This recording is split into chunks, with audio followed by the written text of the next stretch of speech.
Welcome to the In Season podcast, rated R for language. None of us are doctors or neurologists. The things you're about to hear are opinions of people living with epilepsy or seizures. These are firsthand experiences. Epilepsy can cause speech problems, and the medications are hard to pronounce. So please bear with me. Epilepsy can cause bad memory, so some stories will be repeated. I'm Pookie. Get ready. Anybody ever had a nicotine addiction? I did. Nicotine addiction?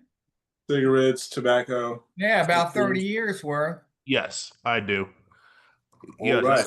Yes, I do for about at least I would say for almost 10 years. Okay, I got something here. And that's 30 plus years. I started smoking when I was a young teen. And I stopped when I was probably 50. So I was smoked about 40 years. Something like that, yeah, give or take. Yeah, I got something here. It says, quitting a nicotine addiction. Regrettably smoked and been very addicted to nicotine since I was 15 to 16 years old. I'm 25 now. Developed a seizure disorder about 2 years ago, not from smoking itself, but, I was wondering if anyone else has tried to quit with epilepsy and had any tips or something, because I was told by a doctor once that if I ever wanted to stop, never quit cold turkey. Take extreme caution when weaning yourself off. I stopped. That it could cause even more dangerous seizure withdrawing. Should I look into seeing a specialist or something? I quit smoking, I quit drinking, I quit doing crank, I quit doing smoking cigarettes, drinking and meth. Cold turkey? And pot. All cold turkey? Just give up everything? You ask my wife. Yeah, I wasn't a very nice person for a long time. But yeah, what I did is I changed. I was living in Portland. I moved over to Washington. So that was good for my drugs right there, because I didn't know anybody over there.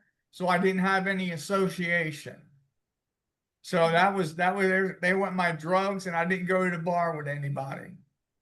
So that was easy. The hard problem was smoking cigarettes. But my wife and I both quit cold turkey. I quit tobacco cold turkey. Yep. If you get it in mind. This one day we were here and they were like, nicotine lowers your seizure threshold. And I was like, really? Oh, yeah? I stopped that day. I'm here to tell you it doesn't.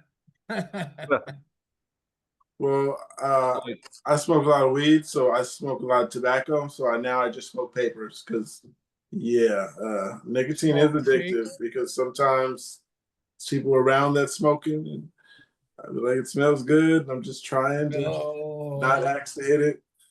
I love the smell of bud, but I do not like, I can smell a cigarette a block away. I hate it. Block away. Yeah, that's something in my neighborhood, because honestly, I'd be smoking cigarettes out of nowhere, and my nose be clogged up and everything. It just, I just be smoking cigarettes literally every day, not even not even knowing how I feel. They say ex-smokers are the worst critics. Yeah, Brandon. I cannot handle the smell of cigarettes. But smoking, I love the smell of pot. So absolutely love it. Always have, always will, I guess. So for me, I do use tobacco, but I combine it with the weed in sort of a one-hitter situation, and that's its own thing. But I've basically kind of trained myself to where I only ever smoke at my house. That's the only time I ever want to smoke. If I go out anywhere else, I don't need to have anything. And it's definitely because of the tobacco, I think. Which I'm not proud of, but it's the way it is right now. Um, I do think that like going cold turkey is hard. So props to you, Tom. Props to you, Pookie. Say that again. Last part. I was sorry, I just heard a weird noise. Anyway, props to both Tom and Pookie for being able to cut out tobacco, like cold turkey. Absolutely, like thumbs up. If this person doesn't feel like they can do that, though, it is like a good idea to just, okay, you have your last pack, finish it off, but you're not going to buy anything after that. Don't buy any to put in the house because you know they're there. So I don't Exactly. want to put them in that way. How they let me see. Don't Is that your We- plan of action, Brandon? I'm sorry. I was That's asking not if that's well. okay. No, that's not my plan. I'm okay with my tobacco use, but uh, like I also smoke the equivalent of like it'd be like a cigarette a day, So I'm not like Pack a addicted. day. Yeah, I'm not a pack a day. I'm literally like Yeah. a cigarette a day. The champ That's is here. reasonable. Kevin, How's it going? All right. The champ is here. I'm How about going you to be tell Earth gone here in a why little Kevin's the bit. champ? How's everyone doing? I mean, what you talking Super about? duper. We were Living just my talking dream. about nicotine and cutting it cold turkey and how did that go and all that. Smoking for 10 years, nicotine addiction. Preface this reply with why you're the champ here. Also got the icebreaker for you, Kevin. Thanks for attending again and again and again. What was it? is that why he's the champ? He's the champ because he hasn't had a seizure in 7 years. There it is. Okay. The Now everybody man. knows. Thank you, Yeah. Brandon. Good job, Kevin. Good job. Almost 7 years. Almost. Six, Okay. 6.5. We'll round up. Yeah, a little bit.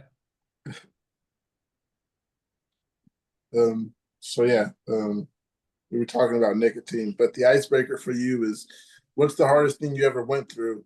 And how'd you get through it? Take your time. Okay, well. I don't know. Besides the seizures, It's not epilepsy just specific. dealing with my family, having to settle issues with that. You gotta make things right with them, Feel you there. personal issues. How'd you get through it? Never said I got through it, but wait, did I? No, I'm asking you. That was that was Kevin, that's good. I like that one. I like the The question- family thing. the question is how you got through it. How do you Yeah. I just said I settled them. I never said I got through them. Oh, okay. Yeah, that's. I guess. So how did you at like that was yourself? the question. So how did you yourself sort of like get through it? Emotionally, like Deal with it. How did what you deal with it? what got you through it? Oh, what got me through it? All right.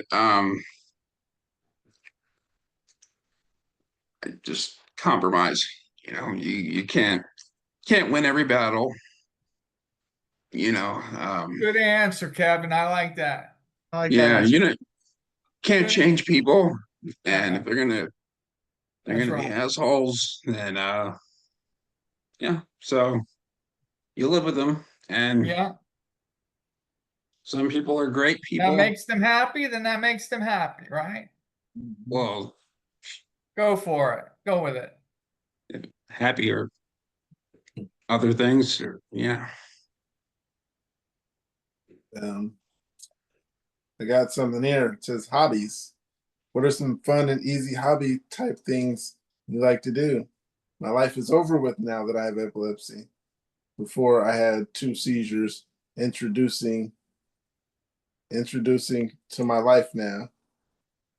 Going out to these little raves and concerts and playing video games. I don't get to hang out with people anymore, so I'm just looking for something to do before I go crazy in this home.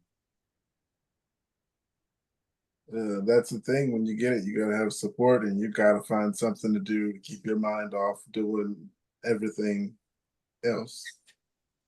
And yeah, when you have nothing to do and you don't have no support, I got a friend some going through that puzzles. right now.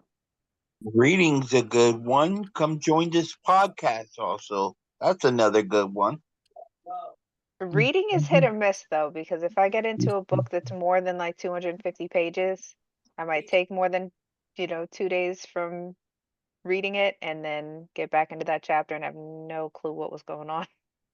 Have to start over, and that's frustrating. So that's why I go with the puzzles. You can pick up right where you left off. If there's a safe space. So my favorite post from recently. Go ahead. Oh no, I was just gonna say I like painting and DJ, and so I got the little turntable, play with it. I got some arts and crafts stuff. I do that.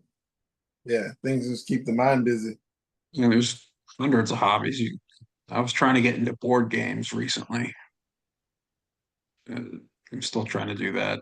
It's actually difficult to break into, but they're very clicky people. But Wow. So it was an exclusive crowd. yeah, they're like yeah, a little bit. You gotta kind of learn their language and Maybe stuff. they've had too many intruders kind of come into the group and then just leave like laughing at them. Yeah, like I walk in the store and they're like, "Oh, you don't know what I don't say an trouble or something. RPG game is?" Like, no, I don't know what that stuff is. Just give me a game to play, Yeah, let's just play games. But yeah, There you go. it still is. I would still suggest that, look for there's hundreds of hobbies, that even sports, if a safe sport that that might not cause seizures. Anything, yeah. Something to Yeah, I don't keep the know. mind It's hard to busy. find. So in this post here, the title is "You're Not Actually Disabled." That's what my mom said to me after I said how I have a disability and probably couldn't handle a disabled child of my own. Quote unquote, "You're not actually disabled because you can work." Excuse me? I'm 100% definitely disabled. Some days I'm physically unable to function. Not to mention the fact that I will never be independent in terms of medication and transportation. And included in here is the questions. What do you guys think? Are people with seizure disorder disabled to you guys? Or is mom just unable to comprehend the disability? By the way, she drives me everywhere. Ooh, know somebody like that. In my situation, kind of similar. Before mother realized that I was in a pretty damaging relationship and relying on him because there was no other way around, she was kind of down the same path. If you want to start a family, leave the state, live your own life, feel free. Didn't wasn't in touch for about 3 years, and it kind of took a slap in the face of you can't ignore this anymore. Having a couple tonic-clonic clusters in front of her that she put two and two together about this is for real. So some people do have to find out the hard way. I would respond to this one. Yeah. I think it's So that's depending on that interesting. person that must be the hardest part. I But got no something. pressure to stay on good terms. Oh yeah, right. I got something. It says, "Sorry if this is a bit TMI and gross. I thought I was having another aura. Laid down preparing myself, but I ended up just sneezing and throwing up a little at the same time. It felt so weird. Felt the sneeze coming on, not the sickness before you throw up. Anyone else have this strange moment like this? No. My seizures are coming to nothing like a sneeze."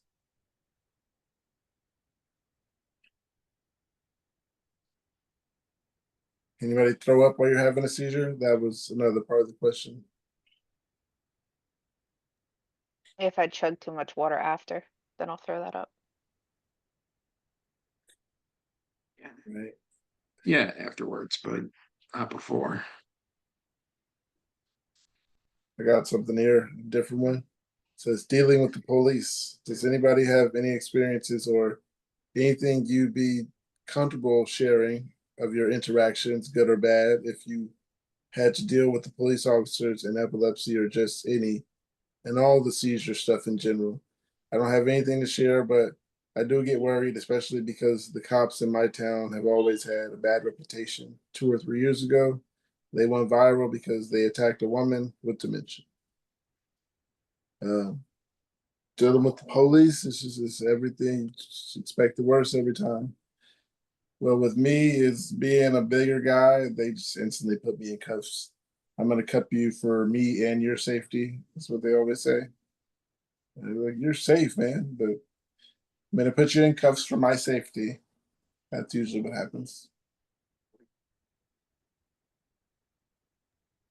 Yeah, I feel like plenty of us probably have it easier with cops, especially getting when they're called to the job on a seizure or something, and I'm wandering the parking lot with shirt off and everything, and of course they think I'm right across the street from the homeless park, and they didn't even put two and two together. I'm told again the X overreacts for everything, but he was saying these good old boy cops didn't look you in the face one time, and that's how it is.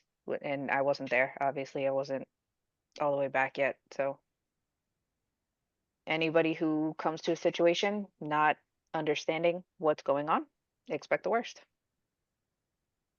People don't assume the best when they're coming into anything unknown, especially if they don't understand off the bat. That's probably how so many people get Narcan for no reason. That's why I got the bracelet. Don't Narcan me. Angel got his. That's right. I think I found it on Amazon. You saw that post? Yeah, I you replied to it. found It it. said something looked the same, so Same one. hoping it was the same. Yeah, it's decently priced. Had to get it. Yeah, it was like $7, right? I mean, Yeah. before taxes. Yeah. Okay, something saying noise canceling headphones. Does anyone know of any good ones that don't crackle with a long tear either? I had some, but they aren't good because they're going to give me a seizure because they have too much static. I'm not going to say what kind they are, but do you know some hopefully tough ones that can't break easily? You guys ever had a sound that make you have a seizure? No. Um, That Yes. sounds like somebody who might have an auditory trigger. And there are a the lot of different next, frequencies out there. I wouldn't be surprised if something like that does it. uh, Yeah, um, but once again, it's usually rare that one thing triggers a seizure. It have to be like a lot of stimulation. Perfect storm kind of thing. Yeah. sometimes I'm not doing anything. Sometimes I'm just having breakthrough. Sometimes I'm taking my meds, I'm doing everything right, I'm eating this and that, and still have a breakthrough. I think There's it's just never a meant to pattern to that. happen. Yeah, there's no pattern for mine. Um, haven't found Yeah, out if it's sleeping or anything. It's just happens. I found out walking many times. Just walking.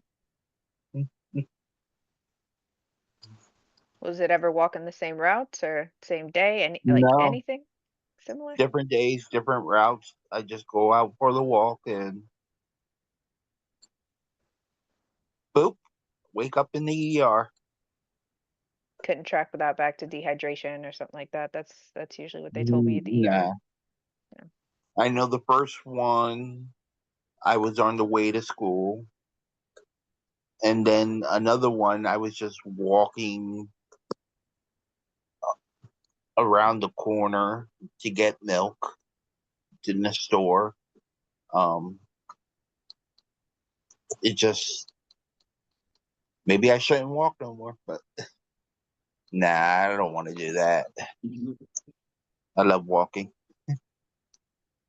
Right, and that's how I walked into someone's house.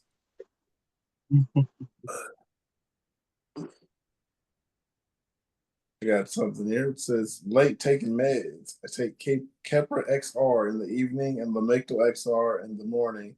But I took Lamictal 5 hours late today. By mistake, I had a meeting at work and missed my medication reminder. Now I'm all stressed out and having a seizure, which now would really suck because in 3 days I have meds. I have made it 1 year without having any. If I make it to October 8th, also worried because husband is not working tonight, from home at least, but he might not hear if it happens. I have a seizure around the kids, a preschooler and a toddler. Has anyone else had a seizure after missing a dose in this sort of time frame? Yeah, I've missed my 10 o'clock dose and had a seizure by 1. 3 to 5 hours. Yeah. But Yeah, that was on the Carbatrol, the extended release, those ones that I know are more dependent on the schedule. So it's not all the yeah, pills. yeah. And then There are that definitely was some that was when meds I you was on can't Keppra. miss the dose. Say that again, Angel. I said there are some meds you definitely can't miss the dose Yeah, because that's when I was on Keppra.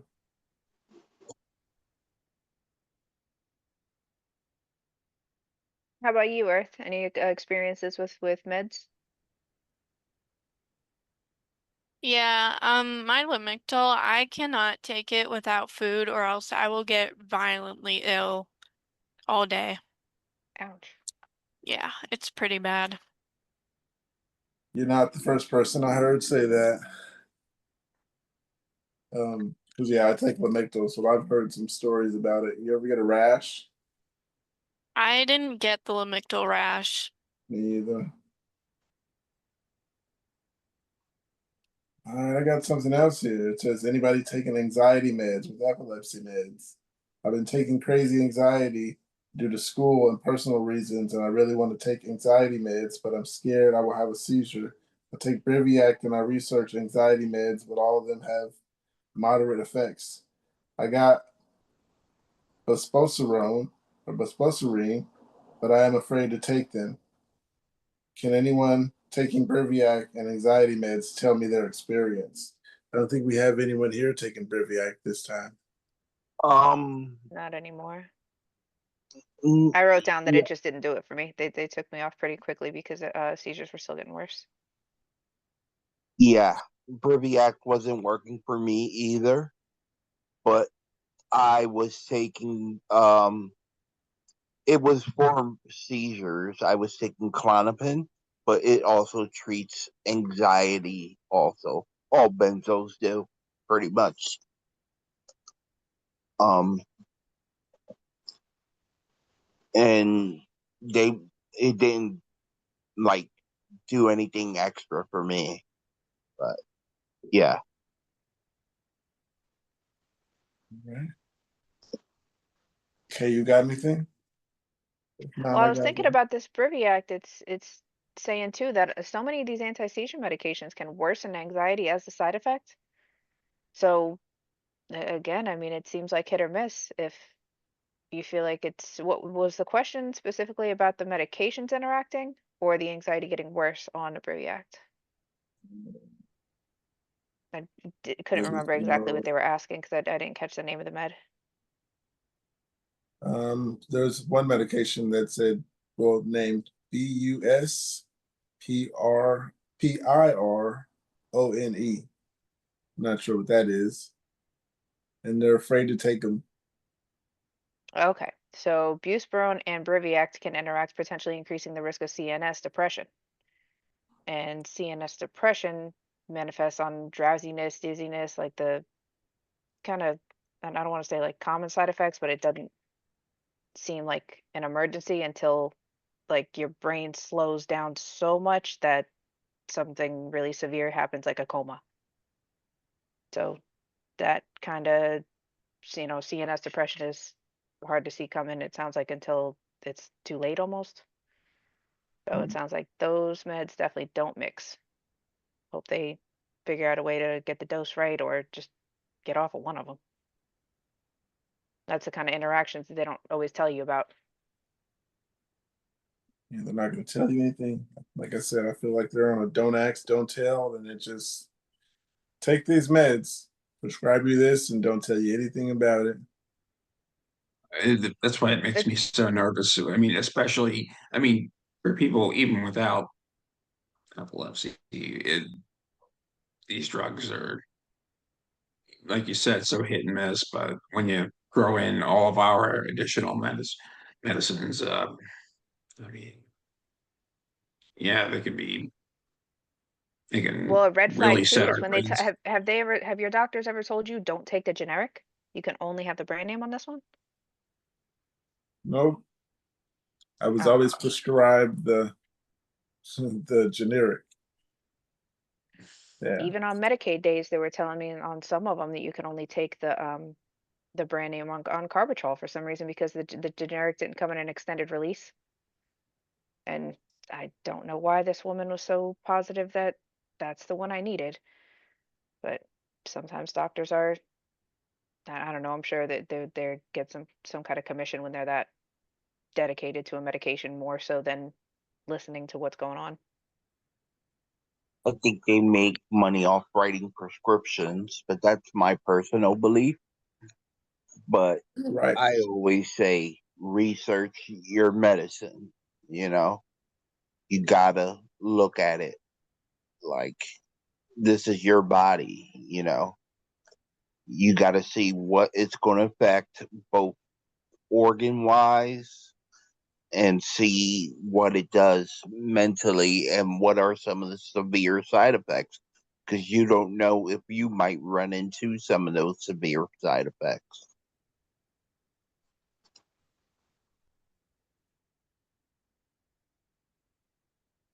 True. Yeah, these side effects are definitely, can never really tell. On this one, I mean, somebody just a couple hours ago is saying, "I give up." It's another rant, but hear everybody's perspective on the motivation behind this one. They say, "I just give up from having my life ruined time and time again to being told I'm super sensitive to medication, thus meaning I get basically every side effect and more. I have nothing. I've lost all empathy now. I no longer feel emotion or love like I used to. I stopped caring, no longer see any future because for the fifth time it's gone tits up because of my epilepsy. I hope it takes me. Sorry, friends and family, but the pain and suffering isn't worth it." So overwhelmed is the first word to come to mind on this one. They're saying for no seeing anything in the future because for the fifth time, apparently it's the epilepsy's caused chaos. So maybe Okay. take a look at the big picture. And they're Yeah. saying the fifth time. Are Yeah, that sounds see, like a support system type thing. So are they on the SSRI too? Hmm. That could be a question because Good one. if they're on that and stuff, it's gonna like pretty much take away all your moods away. Also, what I was thinking is, how old is this person? Or They don't give much background. I mean, their name is Orange Sasquatch or Orange Squashy, it looks like. So, yeah, probably no older than us. okay, so the thing about that is the person kind of sounds like they're new to it, and Yeah. if you're recently diagnosed, I can say that it gets better with time. That's what I tell everybody who's new to this. It gets better with time, but for sure, it's gonna get worse, worse, way worse before it gets any better. But yeah, like I said, I'm 20 years into this, so it gets better. Support system is necessary, and hobbies, things to keep you happy and busy. You can get happy and busy in the same one. Works perfect.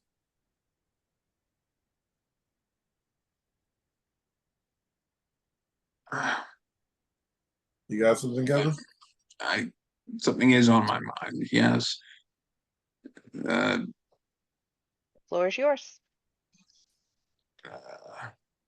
yeah, it sounds like things really suck, and they do. I mean, I've been seizure free for a long time, and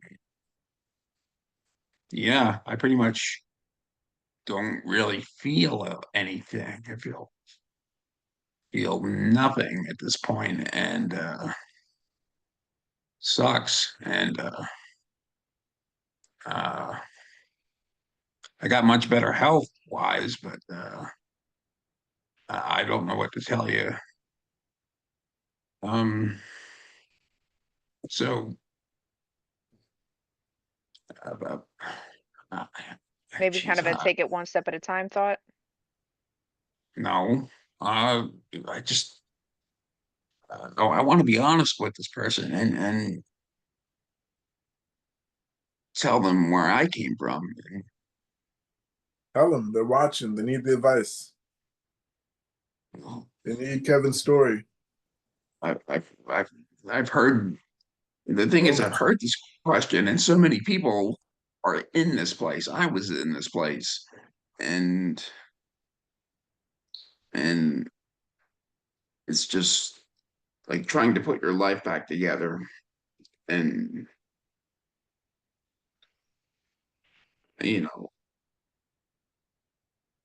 it feels like such a disaster. Oh yeah, yeah. That's all I can say. But just it's not.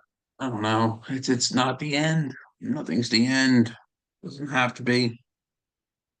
I don't know. There you go. Optimistic words are always a help. I don't know. Dreams was one of them that I was questioning because I'm kind of upset that I can't remember my dreams anymore. Does anybody else just feel like you know you have dreams, but as soon as you open your eyes, there's no chance? Yeah, Mm. yeah. I I don't pretty much remember have at my least dreams one dream a much. night. One. And last night it was one. I told you about that. That was had one hell of a dream. We can remember the bad ones. We can't remember the good ones. Yeah. Actually, I think this was a good one, but yeah. I got some here that says can't talk after a seizure. Anyone else experience something like this? After a tonic during my possible state, I will sometimes not be able to speak for 30 minutes or more. People will be trying to communicate with me, and I'll just blankly stare at them with no emotion or anything, wondering if anyone else does this. Last time I did that, I woke up at the emergency room. My mother wasn't there, so I was kind of confused. It wasn't 30 minutes. I think I just didn't want to talk, actually, now that I think about it. Your memory is Well, impressive. I didn't think anybody could remember something for like at least an hour. Go Yeah, ahead, Hank. I'm pretty. I was going to say if you can't talk, then there's probably still some seizure activity going on preventing. And that's a good sign. Well, I'm not going to say a good sign, but that's a sign of letting you know where the focal point is in your brain, too.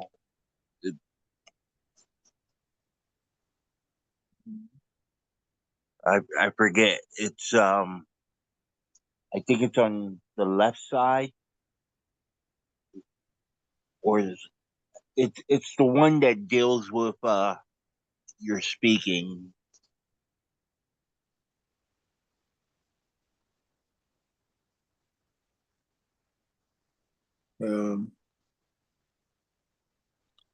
Right frontal cortex. Yeah. It looks like it's definitely located in the frontal lobe.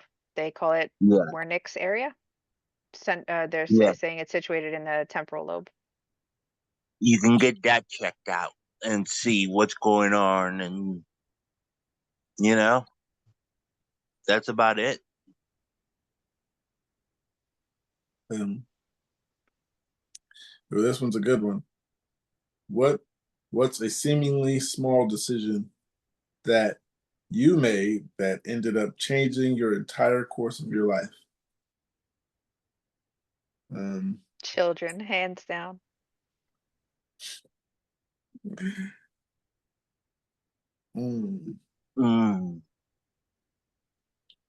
What I'll say is I wasn't aiming for children, but it happened. Kate stole my answer. Always with the children. Oh, you guys got damn children. We're all parents. I don't know. I can't compare to that. Come on, you've made You're like life-altering choices. you You don't got have to have a better choice. Just something. No. What works for you? What has been a choice in your life that made a difference? We well, can you all got your benefit. you all got your parents club. I was loud. I would say if I didn't have epilepsy, I probably would have done something different after high school. Uh, maybe not have even gone to college. I would have just been like a drifter or something. I'm So thinking you're good. I was about to say trade school or something else, getting directly into, a different trade or something, and now you would have yeah, gone the hippie van, huh? yeah. Right on, man. Never too late. Right. Never too late to become what are they people who what's the word? I mean, I'm not talking about sign on the corner, but No, I mean they with the thumbs up, oh, hitchhiker. hitchhiker. I'm gonna be hitchhiker, Yeah, make sure you're in the right area, I guess. you know. So, Kevin, what's a sign that you've got good friends? Um that they reciprocate and don't you can reciprocate each other's needs and they don't uh you prevent each other from doing stupid you don't bring each other down, you know, like if you're doing something stupid like I did in my past, I'll tell you, or vice versa. Oh boy, I've been there, done some You know, stupid stuff. I got something here. It says repeating seizures. At first, I thought my seizures were triggered by my period, but now I'm noticing they're happening every single Thursday, every week. Is this a weird coincidence or is it something else? Can anyone relate to any type of all? We got a total dude fest going on in here, so no. Every week I couldn't relate, especially on the same day. Um, but yeah, triggered by the month and the week. That sucks.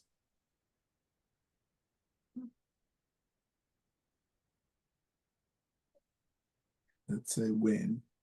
Are you ever going to a time where people don't treat us? Are we ever going to have a time where people don't treat us like we're absolute shit?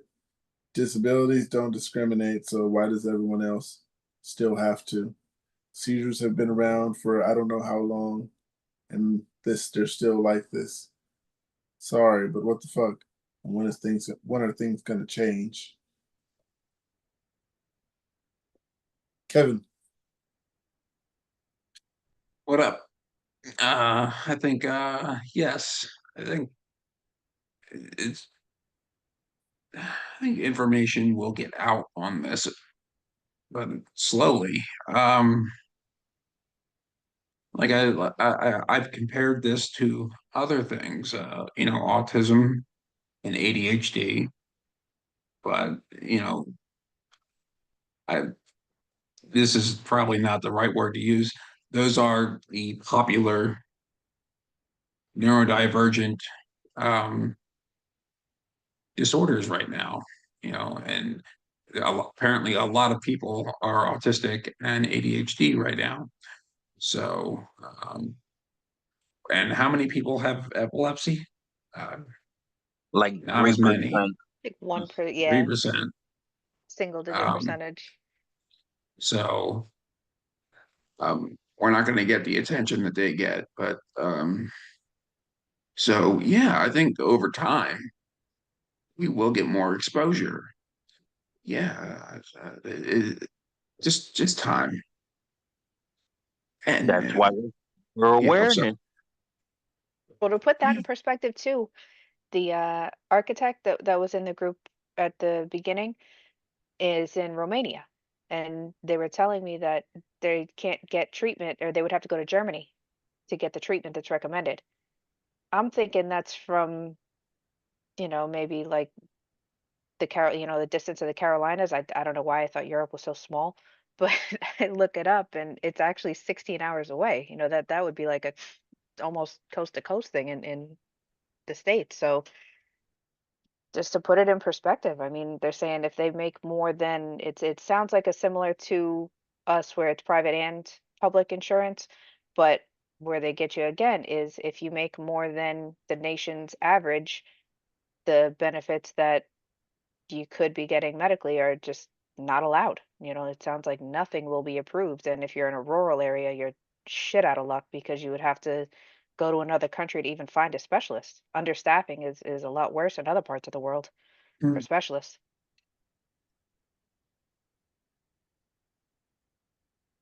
I got one. What is the hardest thing to explain about your seizures? For me, it's the sensations. Roller coaster stomach, heavy head, waves. It's so hard to get across to what it feels like. The question is, what is the hardest thing to explain about your seizures? The headache. That's the hardest part. Because I explained it to someone else as it feels like your brain is just loose in your head. Feels like when I lean to the left, I could feel it on the left. And if I lean to the right, I can feel that's what I mean by brain just feels loose in your head. And I think you guys can understand that more than anybody. Um, Definitely. except for Kevin, he hasn't been schooled in a long time. So part of the crew, now. Come on, you're our hero. You know that. Part of the ship, part of the crew. What do you Right. think, Angel? What's the hardest part of explaining seizures for you? It depends on who I'm explaining it to. Most times, if they're willing and understanding, it's the side effects of the medicines and like what everything can do. But if they're not willing and understanding, it's trying to explain that, you know, like the seizures isn't all just a, a grand mal or what's it called, tonic-clonic, Yeah, I imagine someone like, let's say you're sitting next to someone on the bus. And they're like, oh, my family has seizures and you have seizures. What's it like? How would you explain that to them, Angel? Or would you just be like, I don't want to talk about it? Because we've had a few people who just said, I don't want to talk about it. I have tried. I have looked up on the Epilepsy Foundation to look up, like, show them exact, like, I have absent seizures. This is what an absent seizure looks like. Clusters are multiple seizures happening, and they can happen, 2 to 3 times, or they can happen for hours or days. And sometimes that's just the hard part of getting through to people. Yeah. Yeah, those are all really good points. I mean, besides just the sheer physical pain of it, I mean, I guess you can describe that, but I mean, the medical effects that I didn't, yeah, the side effects that Angel described, I didn't even realize I had those until a few years ago. Yeah, that wasn't even apparent to me. And yeah, that's that's I didn't realize that was having such a deleterious effect on my life. That's something you got to describe to people. And yeah, so many factors, so many factors. I mean, Pepper Rage was a big one for a reason. In the comments, someone said how it feels to have memory lapses. Like to everyone else, I'm asking the same question about every 5 minutes. But to me, it's like the thought just popped into my head for the first time, or when I have a gap in my memory. It's not like I was sleeping or even partially aware of it, of what was going on.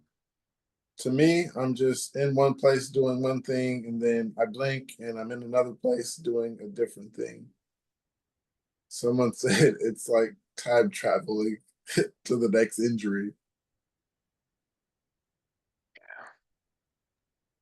Yeah, Yeah. memory lapses suck, especially when they're trying to tell you something to remember and they're trying to think you're, like, faking it or something. I'm like, I don't remember it, and I'm trying to remember. Describe a little bit more or whatever.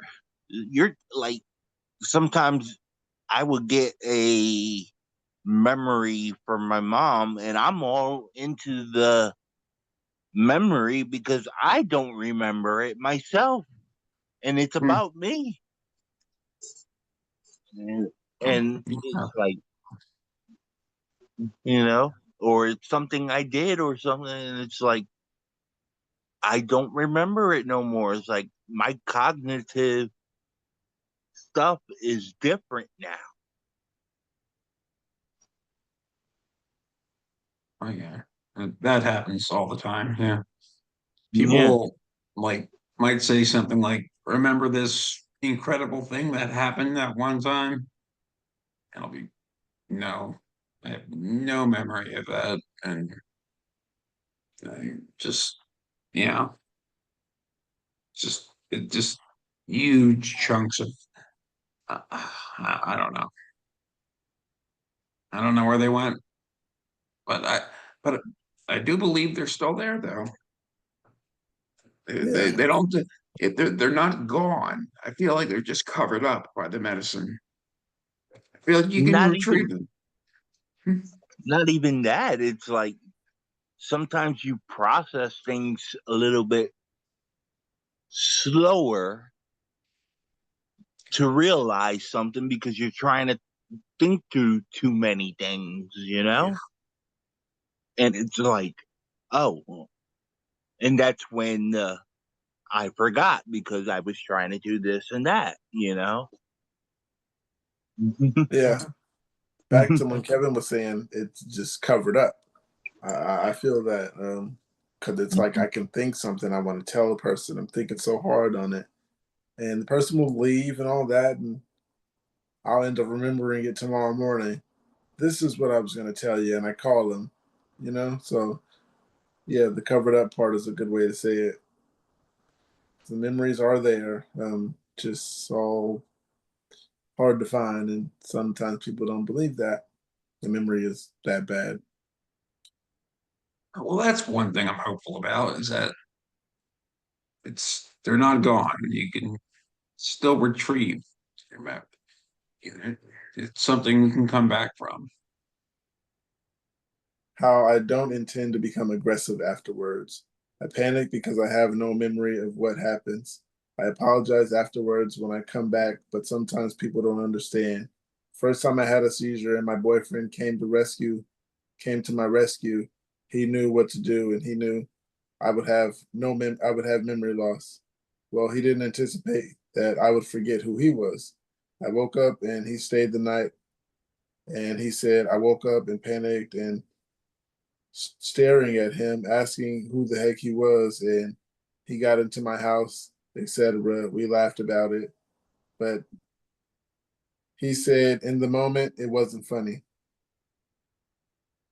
I forgot who my mom was once upon a time. When I was really, really, really, really, really, really, really stressed out, yeah, I've forgotten what people faces look like and everything. And I had to keep a card. Like one of them was my father's face. He died 21 years ago, though. But I kept his funeral card in my wallet just to remember what he looked like, you know. But I forgotten what people's faces were looking like and stuff. And I'm like, I need to see the pictures and stuff.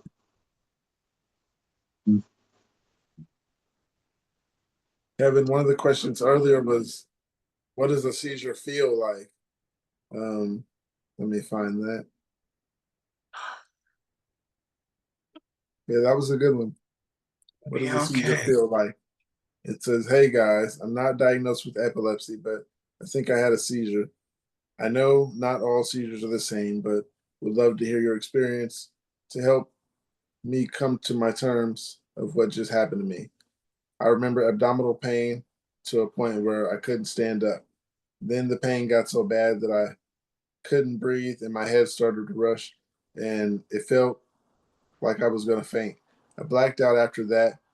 Um, my significant other said I collapsed, but thankfully he was there to catch me and take me to our bed.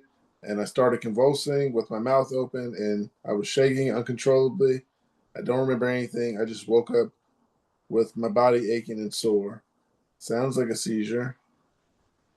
Um, I, that might be a non-epileptic seizure, but Possible. I think something sounds seriously wrong with his stomach. He said he had pains in his stomach, or Yeah, this just person has pains yeah, in theirs. yeah. Abdominal Um, pain. Yeah, domino pain. That sounds maybe something with I wouldn't say what I forget what that section of the body's called. I'm not a doctor, but the gastrointestines and stuff like that. Gastrointestinal? Yeah, Gastro. thank you, Lupa. It could be something that they need to get checked out. um, yes, I did.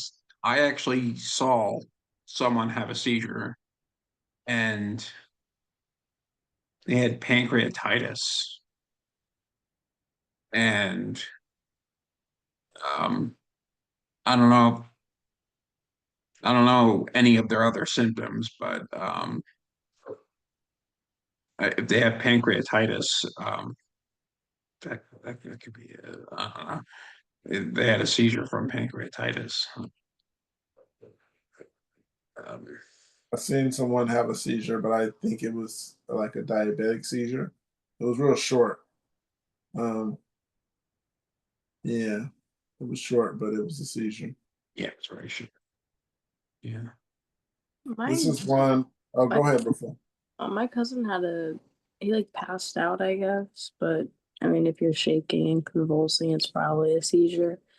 But um nothing since then, just really bad anxiety. Like his mindset has just kind of changed from extroverted to more introverted now. Um, but he was really stressed out at the time. He was going through college and stuff like that and working, and I think he was also drinking. So I think a lot of factors can play into having a seizure, even if you don't have epilepsy. I think that, it's still a very common thing to have a body's reaction. Yeah, the body's going to warn you that something's wrong somehow.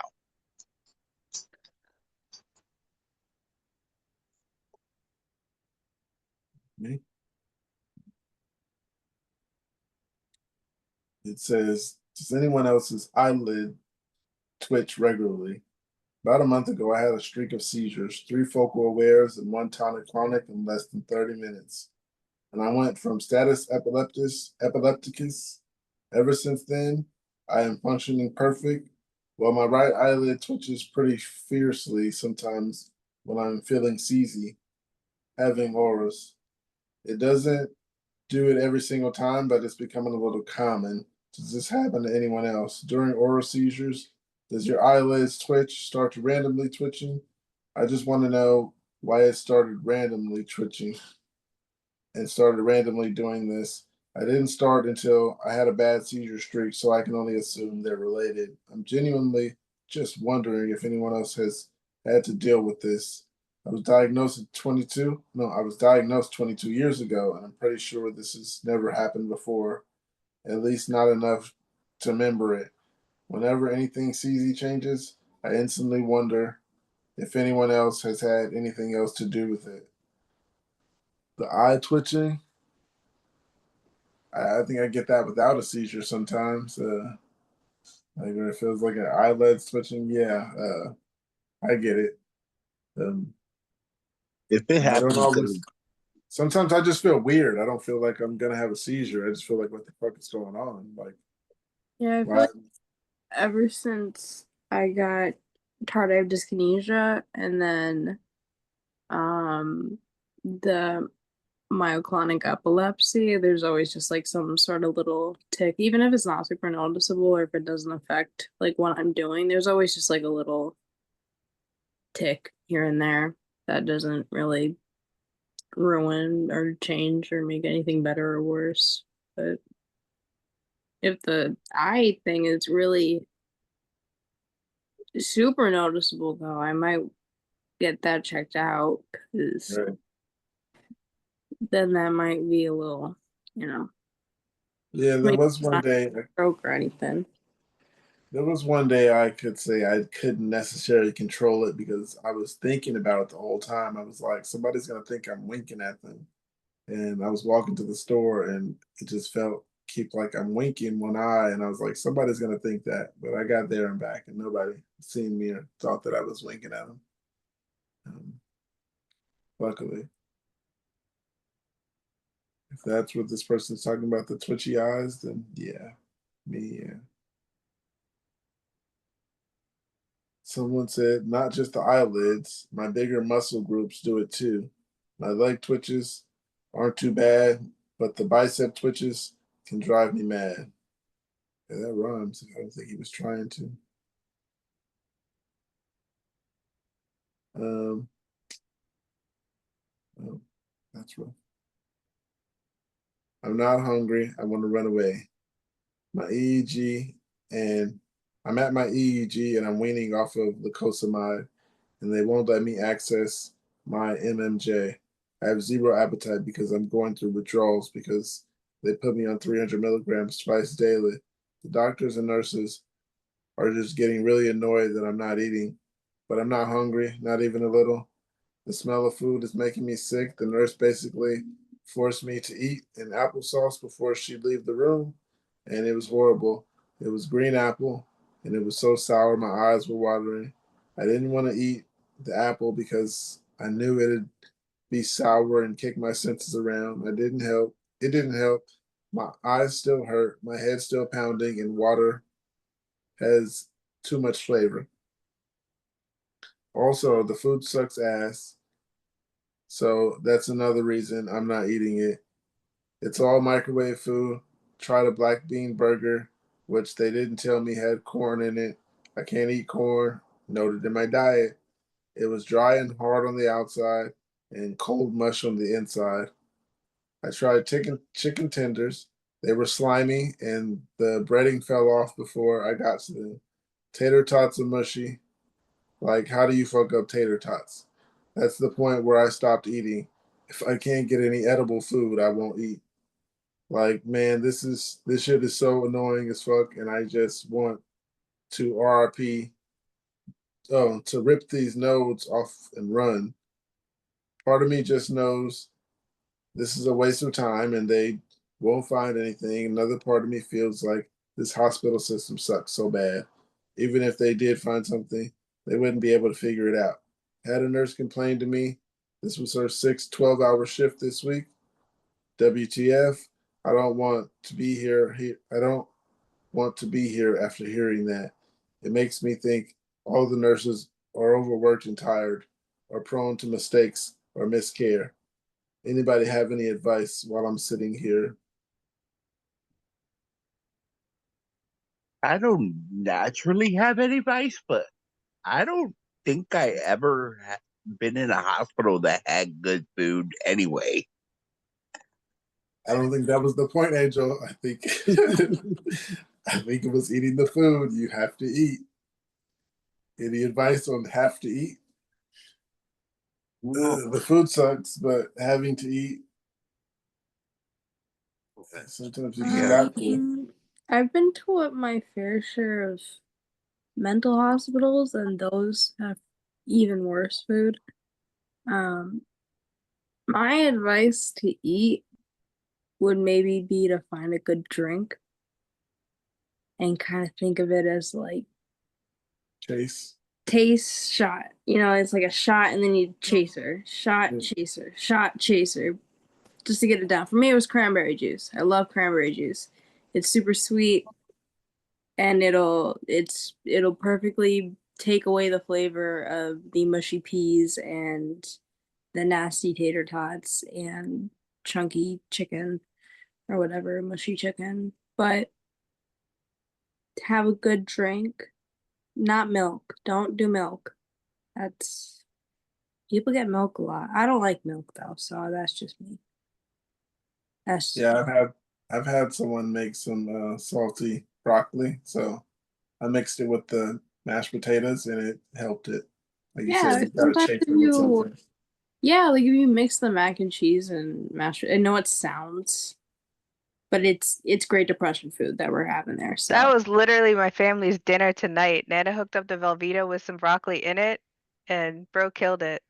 But I think the full moon is like in full swing tonight because he just fucking lost it in the bathtub. So yeah. But anyway, you call it depression food? It works for babies too. um Great Depression food.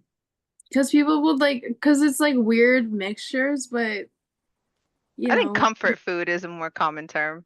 yeah. I just feel like sometimes for me, plus I have autism, but the texture is makes a very big, like I can't eat Velveeta. I can't either. It's so Fake. It's like cardboard. oh my That's God. not cheese. That's not even close to cheese. I don't No, know what that thank is. you. Thank you. Yeah. Kraft is better. Kraft is better. I can eat Kraft because I can turn it into cheese and I like it. It tastes good at the end of the day. But my favorite is if you can make The a powdered cake. substitute is better than that liquid mush, whatever is in that Why box. is it Yeah. liquid already? And why I don't is even it want to in know. the box?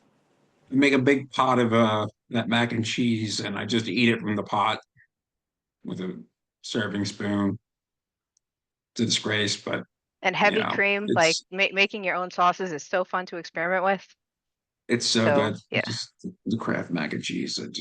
I don't like Right. to cook, so Kraft is always my go-to, but I'll only do the regular Kraft because if it's any other type of noodle, it doesn't hold the cheese properly. Ah, so that's like the difference between like a rotini and an elbow noodle or something. But like, if you throw me a pack of Kraft mac and cheese, but it's SpongeBob edition, I'm not gonna eat it. It's not gonna taste the same. Really? The Oh, OG Kraft mac and cheese. It has to be original. Nothing. No, that's sketchy. All it's these advertising when they put a superhero on it, it doesn't taste the same. it doesn't. I It mean, does. SpongeBob's far from a superhero, but they did the Oh, same thing he's with like a Bluey. superhero. Plankton has done his fair share of damage. Okay, okay. They Um, they did that with like South Park characters too. All right, go ahead. Enough for Pookie to cut. Go ahead. this person needs advice, but it's pretty long, so pay attention. Says so. The last month has sucked. October 7th, I get a call that my 87-year-old father was admitted to the hospital with Oh my god. aspiration pneumonia. Fast forward, he was hospital for 6 days, and we moved him to a rehab facility. They had talked about him applying to Medicaid, and 2 days before his Medicare ran out, they tell me I have to spend down his bank accounts and sell his house. Despite my name being on everything, this is I questioned this and they refused to answer. 2 weeks later, I'm trying like hell to get his house cleaned and repaired to bring him home. He's 3 hours away from me. 3 hours away from me, and I hadn't been a while and didn't realize his house was fully infested with mice. The rehab are trying to take every penny he has and won't answer me when I ask if my money is safe. I'm all on my own with this. I have two other siblings who are just, when you look up trash in the dictionary, it's their pictures next to it. They always figure out a way to take it from him. They always figure out a way to take from him. My other sister is the sole caretaker for our mother, so she's got her hands full of that. I've had his dog with me for the last month as well. I've also been sick with bronchitis this entire time. Not to mention, we're headed into our busy season at work.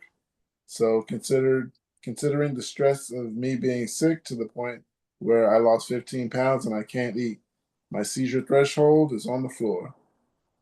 Last weekend, I had a feeling I had a nocturnal seizure. Woke up without without a body intensing fear thing. It happened again last night with the addition of the inside of both my lips are chewed up now and raw. I just don't know what to do. The stress isn't going to go away. I'm not going to get any healthier until it does, but if I don't reduce my stress and try to get healthy, I'm at risk for seizures. My sister says maybe it was just a weird dream. No, I know the difference between a weird dream and an aura.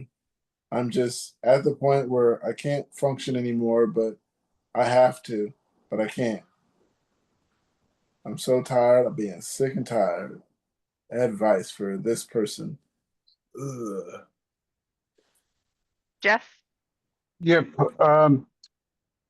Coincidentally, my wife and I just looked into this recently.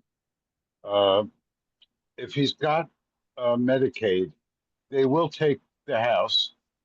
It doesn't matter if his name is on the title as well. They'll definitely take the house and any assets he has. And it doesn't matter about his siblings if their name is not associated with his or on the same house.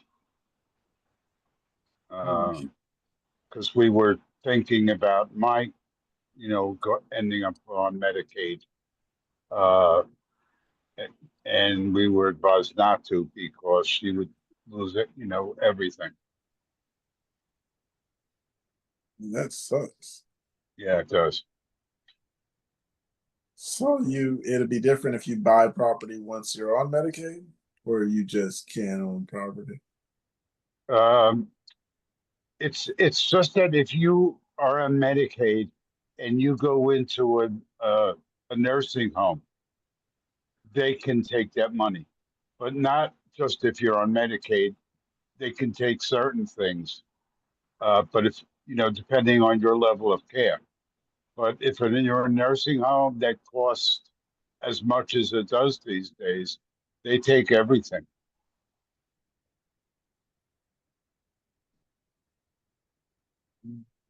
Yeah, you can definitely lose personal assets, even to medical debt. You file for Yep. bankruptcy, that's it. And, That's it. and we even looked into divorce, and it's the same thing that in Pennsylvania anyway, they have a 5-year look back. Yeah, that look back. Yeah. So, that didn't pay because I'm trying to protect her if something happens. And the first thing they'll take off the top from too is if you have life insurance. Yeah. Well, I couldn't get life insurance. No, but I mean the people who think they're protected get Yeah. diagnosed later in life. You think you're still safe, but your No, you're not. 401k, anything on the books, that's still, gotta come, Yeah. debts come right off the top.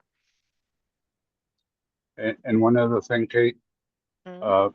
I sold the hyperbaric today. Thank you. Oh, but what about the joints? What are you doing for treating what the hyperbaric did actually do good for? I'm putting my mind in California, Oh, and I'm smoking a little extra weed. I'm so And happy for you. Anybody that gets to spend more time in Cali. yeah, Sounds like such a beautiful and place. I canceled my my oral surgery so that I can go back sooner. Oh, hello. Well, hopefully that was, reviewed from all perspectives. Make sure that's the right kind of thing you want to skip out on. Oh I my don't care. goodness. Yeah, sometimes they're just trying to make money. Yeah. My bad. I got stuff on auto pay that I don't want to pay for at the moment. Too late now, but Yeah, we got to look over those subscriptions like once a month at least. you gotta make sure you turn that lock card on. I mean, too late now, but yeah, shit's paid for. I like the idea of these high school checking accounts though. I think daughter's actually gonna get the hang of it because now she'll see, every little 5 for 10 points or stars or Robux or whatever adds up quick. I got something here, guys, and I think we could all help this person. It says some advice. Feeling defeated. A 1 year seizure mark free. My 1 year seizure free mark was next month. Lo and behold, I got hit with a massive grand mal today and got completely set back. I feel like I made so much progress going seizure free for 11 months, and all the progress getting taken away when there was no triggers that would have caused this seizure. The uncertainty and lack of independence this condition can cause is awful. Any advice? That's 11 months. There has to be something, unless you're just having breakthroughs. I mean, yeah, we all got to worry about a breakthrough every now and then. Just a possibility. They'll put a time frame on like when you're supposed to not have a seizure, I guess, because I mean, I would always get super upset when I get to the 3 month mark, and then I just realized, like, oh, like, I can make 3 months, and then once I get there, I'll just expect to have one then. So maybe, like, Right, it's like any day now. yeah, like, don't put such an expectation for, like, the times that, like, maybe if you know that, I don't know. I don't know how to explain that. Like, I guess there's no specific amount of time that you're not supposed to have, like, Yeah, they can happen at any moment. yeah. Random. So it's like 11 months is amazing. That's more than Yeah. a lot of people, and that's less than a lot of people, and that's a lot is the same as other people, you know? So, It's, yeah, it's a win. yeah, Yeah. It's progress. Yeah, it's good yeah, progress. That's amazing progress. Yeah. yeah. That's better than having a seizure like every month or every week, you know? Um, Yeah. Tell them, champ. It's the whole point of what we're trying to do. We're trying to just go longer and longer now. Yeah. So that's the way I'd see it. Yeah. yeah. Um, if you're worried, like you want to try to take as much stress as possible, but if you said nothing triggered it and anything, um, it could be the meds that you might be becoming tolerant to it. You know, you have a talk, the next talk with your neurologist or hepatologist and ask, you know, to get blood work done just to double check. But as of anything, you know, these breakthroughs do happen. Just notice if they start to happen more and more, then something's gotta change. But other than that, that's a win. You know, 11 months.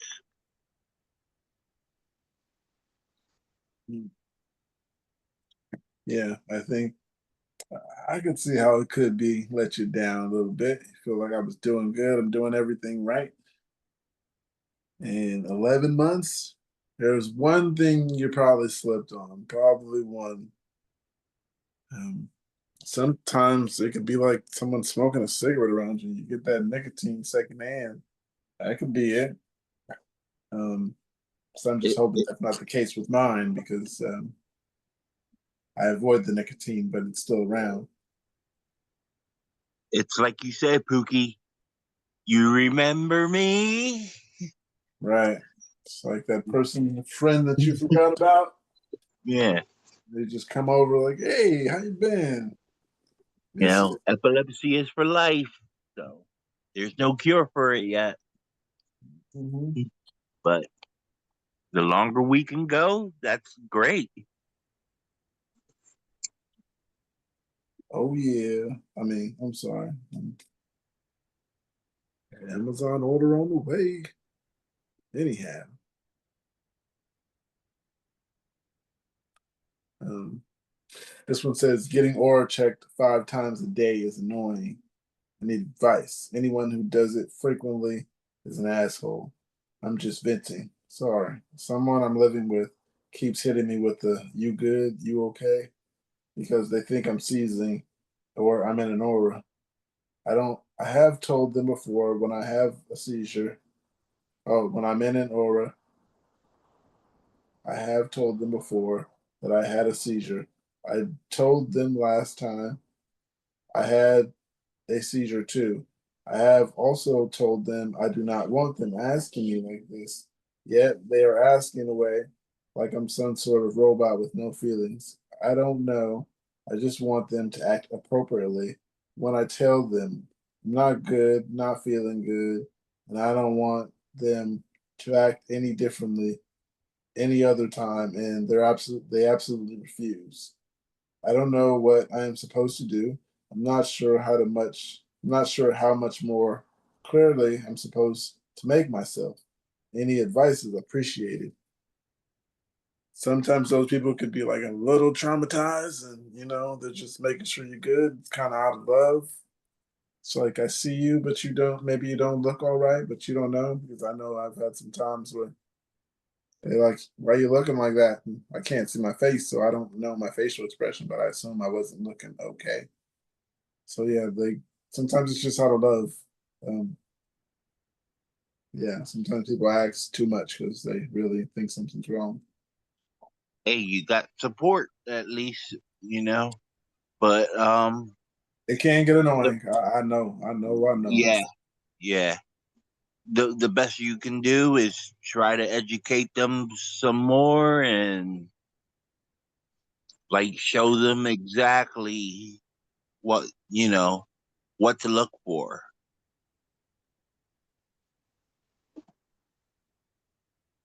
It might take some repetition.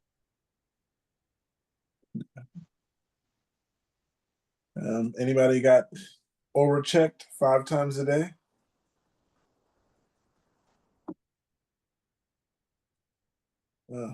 I got into an argument and I went home early. My boss is mad. Now I can't stop shaking from adrenaline. It's not even my second week on the job and I'm already training someone. The lady was just disrespectful, said multiple comments like, if I want your help, I'll ask you. Just go stand in your area. When she was clearly struggling with the task I knew how to help with. She made multiple mistakes booking rooms, and when I tried to keep her from making mistakes, she gave me the same attitude again. At this point, my adrenaline is going because I hate confrontation. I have PTSD, so it doesn't mix at all. I try to go sit down and chill out with my head between my legs. She comes by. Well, what's your problem? You can't help me with this? In reference to the booking she messed up. I can't even speak because I lose my voice during an aura. So I just looked up, shook my head no, and put it back down. I text my boss I was going home, text my dad for a ride, and I took my ass home. I laid on the couch, had a nice long aura where I shook from adrenaline, sweat, and dry heaved, but didn't have a TC. At the time of posting this, I had the pukey feeling and sweat have gone, but my hands won't stop tremoring. My boss was mad that I left early and that the coworker texted me telling me how unacceptable it was to leave her. But I really honestly genuinely don't give a fuck what she thinks and I hope she's fired fired fast as fuck. Any advice? Um oh yeah, it's any advice dealing with people you don't like. Um Advice for dealing with people I don't like? Ugh, I don't have any advice for them. So Haven't I really, heard how do you deal with people you don't like was a question? yeah. How do Okay, you? so maybe it was just kind of look at the big picture here. See, remind yourself why it's worth it to put up with them. Lofa, Kevin, you got anything? I know we don't like them, but it's their world and we have to deal with them. So um, we just have to find a way to make or let not make let people in this world that we don't know or like we have to find ways to let them understand further about this disorder. So perhaps they have a little more patience.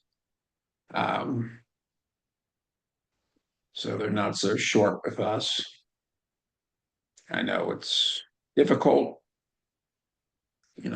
but I just trying to get across, the difficulties of dealing with a disorder or a disability. And like I said, it's got to make compromises. That's the hardest part.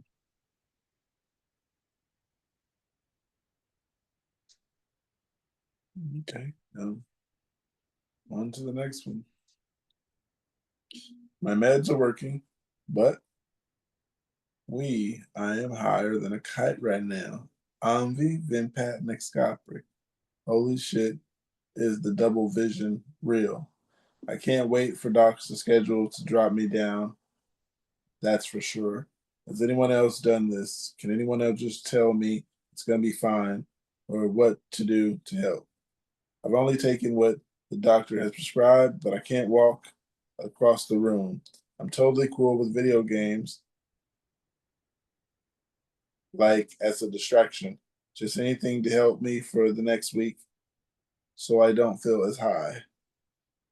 Um, I haven't taken those Envy, Vimpat, or Excopri yet, and I don't plan to. But you guys ever taken any of these and got I've been high? on I've been on Vimpat and or lacosamide, and I smoked weed, and it was just fine. It didn't do nothing. Like, you get a normal high. Um, as far as Excopri goes, I haven't experienced any of the double vision or anything. So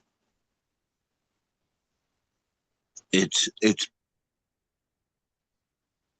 try small doses and see, try a little bit, and if it doesn't work, then you can't do it.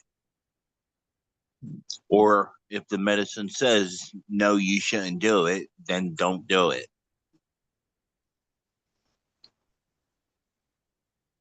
Hmm. Yeah, so it sounds like those were all AEDs. I wouldn't expect them to actually have some kind of different side effects. Were they asking, why do I feel like this now that I'm taking these meds and smoking? No, they just said taking the meds. I feel high as a kite. Yeah, so maybe they are just on too much. Oh, I thought they were smoking too. No, Yeah. If they're not smoking, then yeah, the dose is too high and you need to bring it down. And if that's not controlling your seizures, you need to find a different treatment. Talk Especially to since your they're all AEDs. When you take more than one yeah. of those, it makes it more likely to have the side effects. Double vision is a side effect on Excopri and Vimpat. And that's like the AED and the benzo I was on. Sometimes when you double those together, it doubles the risk of like some of the more serious side effects. So I would assume it does have something to do with the medication interaction. Yeah, my one doctor wanted to put me on a medication that had a side effect that wasn't rare, but it wasn't common. So it was somewhere in the middle of tardive dyskinesia. And since I've already had that, and that was a rare side effect for the Abilify, I was just totally out of that.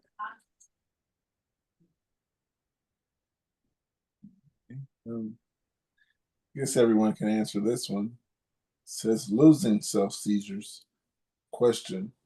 A few times I've had seizures where I completely lose where I am and where I am. Oh, where I am and where I'm going.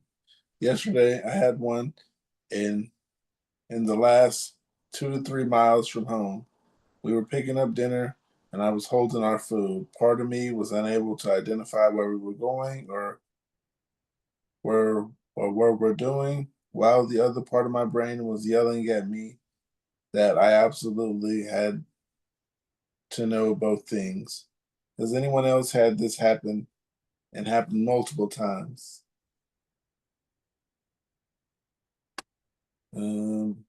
Guess the question would be, ever get lost during a seizure?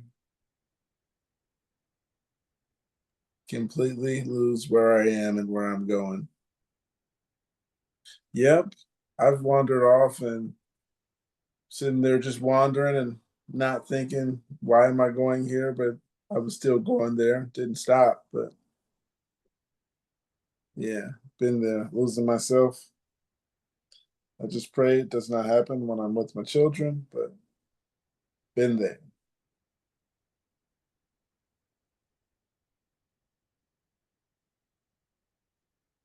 Oh, this is different. Said, anyone tired of sleeping a lot? I'm sleeping an incredible amount, both night and day. Currently, I'm sleeping 9 to 10 at night, another 3 to 4 a day. I recently started Prozac, but given that it is a stimulant, shouldn't be happening. I find myself nonstop yawning and doing the head bop because I just fell asleep. Um, anyone tired a lot. I used to get that, but this B12, B12 been keeping me up, keeping me pretty well energized. Shout out to Nature's Again, Made. I was going to say it's the dosage. If the dosage is too strong for you, it's going to have that drowsiness effect strong on you too. And if you're on multiple ones, I was on, well, currently I'm on 4 at once. So yeah, it's gonna hit you like a truck.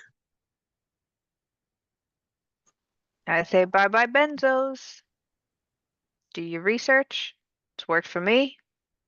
AEDs, in my experience, don't have as much of a sedative effect as the benzodiazepines. Since clobazam is gone, the last 2 weeks ago, the last 3 nights, I've slept 7 hours and not been able to get another wink of sleep and still had busy days, not just lounging lay around days, and even stayed up all night like 2 days ago and still didn't feel it the next day. Went out, got some things done, ran errands, didn't feel foggy or, any less able to keep track. I do still have to write everything down, but the sedation, that like just tired feeling, is not there anymore without the benzodiazepine for me. The benzos are a big concern with everything, but I used to sleep a lot uh in the past couple of years. Falling asleep wasn't a problem. I did drop 500 milligrams of Depakote, and I'm having a little more trouble sleeping, still little, but I don't know if that's because of the dosage or I don't know. Well, Could be and other things. Go I, on.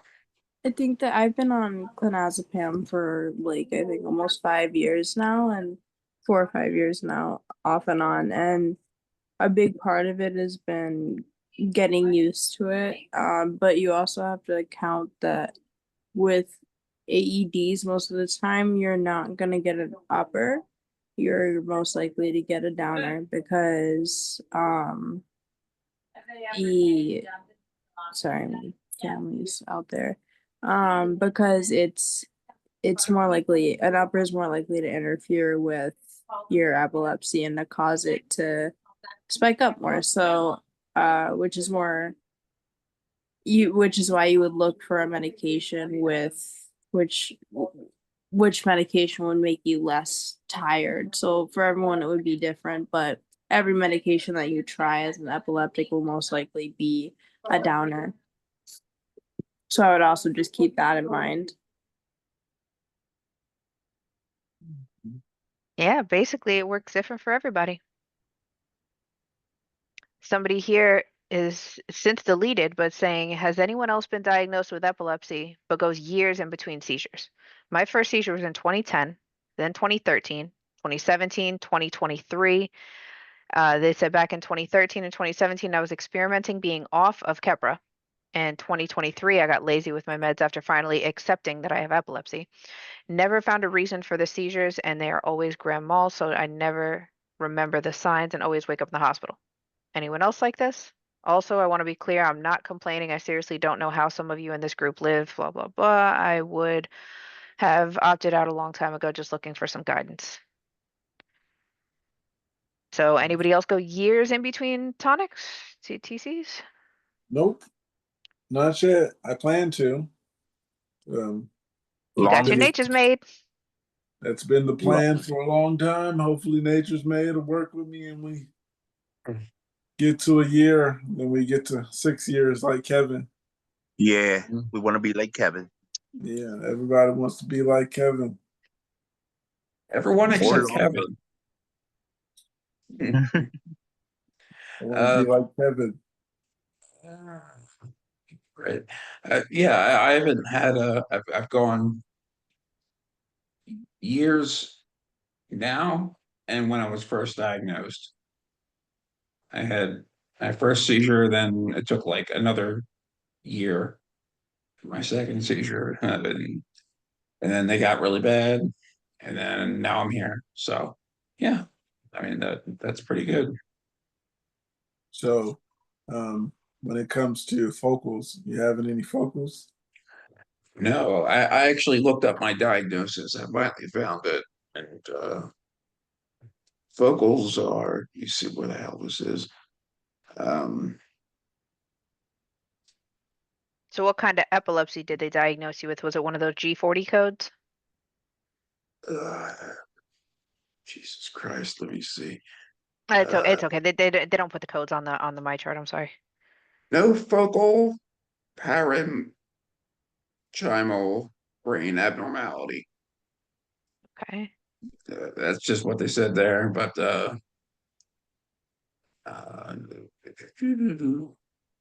generalized convulsive epilepsy, So that's unspecified. what defines it. Yeah, unspecified epilepsy, juvenile myoclonic epilepsy, alcohol abuse. Generalizing both sides of the head. That's the tonic-clonics. Well, what I'm finding out when I did the research on the codes is that they have to be really specific now in order to get paid.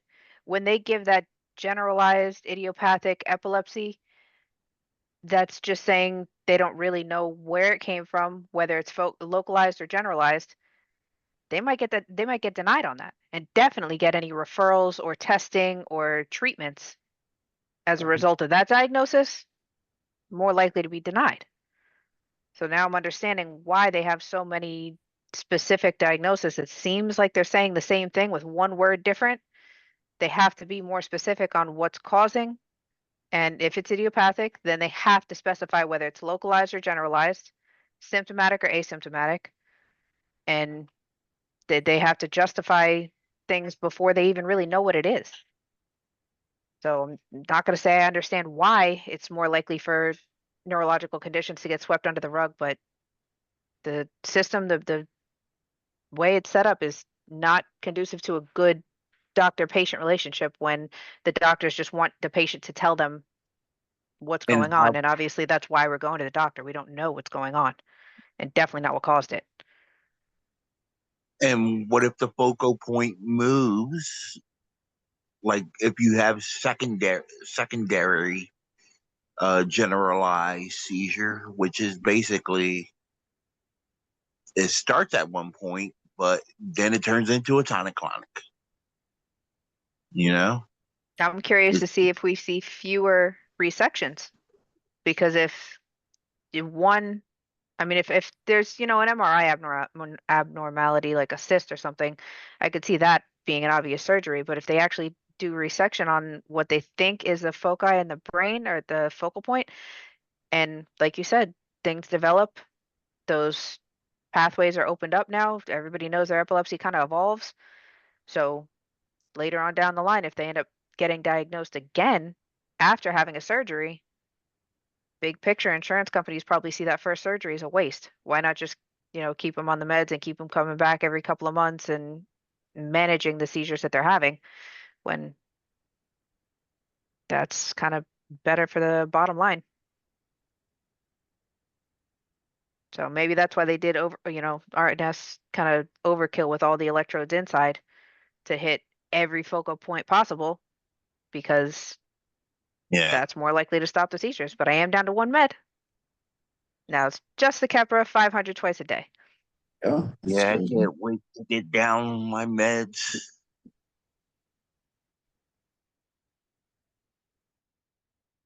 This one I had for Lufa. Well, I mean, she just happened to be here when we were talking about clonazepam. Lufa, you there? I'm still on clonazepam too. Oh, I am okay. here. It says, I am lost my mind. Firstly, I need help. I pray every day to start my life after addiction to that shit. I was talking 5 milligrams of Klonopy 2 times a day and reduces the dosage to 4 milligrams. It's horrible things. It's horrible things, guys. I cut off 0.5 milligrams every 15 days. And now I need to take dose three times a day every 7 hours when I felt mild withdrawal and panicky from smell like the shower. Can you imagine? Seriously, I need a help because here in this country doesn't have protocol for slow tapering. I go for three doctors and told me you can cut off 1 milligram in a week. So I'm an anxious person and borderline with no meds. I need a safe tapering, please. That's it. I'll go for a dose now. 2 milligrams morning, 1 milligram every 6 to 7 hours. Then I don't sleep more than 7 hours if I slept already. What a joke from withdrawal. Heroin like compared to clonazepam and thanks. Yeah. Someone else in the comments says don't taper so quickly. It should take quite a while to come off 1 milligram, not in a week. Find a doctor that will help you. Use the Ashton's manual for tapering. You shouldn't feel symptoms too intense that you are. You'll need to find someone that knows what they're doing and understands tapering off benzos affects the brain. I'm Yeah. sorry. Sheer hell. Please be careful. This person is losing their mind and they said, I need help. Then The it's longer you've been on it, the longer it's going to take Mm-hmm. And the to high get off dose. of it. Yeah. So they're on a pretty decent dose. And it sounds like they've been on it for a pretty decent amount of time. So they're gonna have to take, it's probably gonna be like a couple months to Yeah.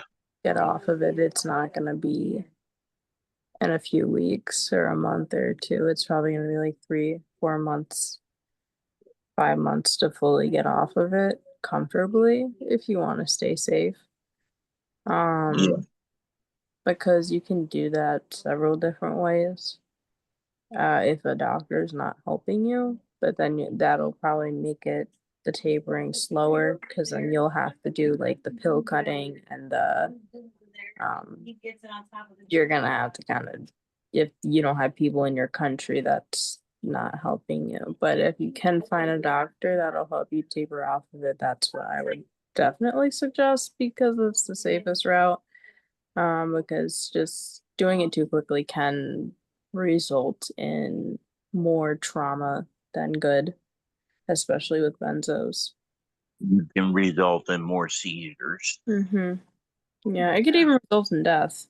Not to get morbid, but Okay, that's status like is right around the corner. high dosage. That's a high. That's if you're really, going ham.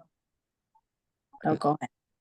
I am also on the clobazam, taking 20 at night. It's it. I don't think I like it very much, and yeah, the only time I missed a dose really was I had to split because they had the clobazam shortage, and they always make you beg for it when you you know when they give it to you. Um, so I took 10 at night instead of 20, and the next day I felt really weird. Like I don't know if that was withdrawal or not, but yeah, my body was definitely off.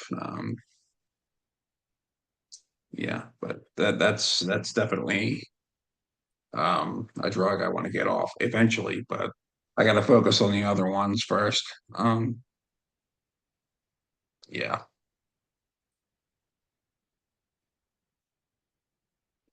I got something else here, and it said carbazam. 0.5 for 2 weeks and then taper off. My psychologist wants me to take 0.5 milligram once daily for 2 weeks, 2 weeks only, to try and break my anxiety loop. I have been using SSRIs for a long time, but I recently switched to Lexapro 10 weeks ago. and have been on my current dose for 6 weeks. I am still having bad morning anxiety, and she wants me to take the clonazepam in the morning. Will I develop a dependency if I take it for 2 weeks? I'm concerned about this plan causing more harm than good. Someone in the comments said, wait till you come off the antidepressants. The withdrawal's worse than the Klonopin, but they don't tell you that. I don't know anything about clonazepam. Is it? Can it? I've only had good experiences with Klonopin because for me coming off of it, well, it controls my myoclonic seizures, which is something that it's specifically targeted for. So it really depends on what you're using it for and the dosage. If you're gonna do 0.5, I don't think that you're gonna form a dependency on it. That's a pretty Did low. they prescribe the Klonopin to you long term, or was it always intended to be short term? For me? Yeah, because I'm seeing here that it looks like this is one of those benzos that when it's used for anxiety rather than the seizures, or more so than the seizures, that maybe it's only intended for short-term use. Sorry. For the And that dependence might be one of the reasons that it's not a first choice for anxiety. Go ahead. It's not a first choice for anxiety. Yes. Benzos are never a first choice for anxiety. Those are always a last resort for anxiety, like Xanax, things like that. Because they are more likely for you to form a dependency and to get addicted to it. They are controlled substances. Same thing with stimulants.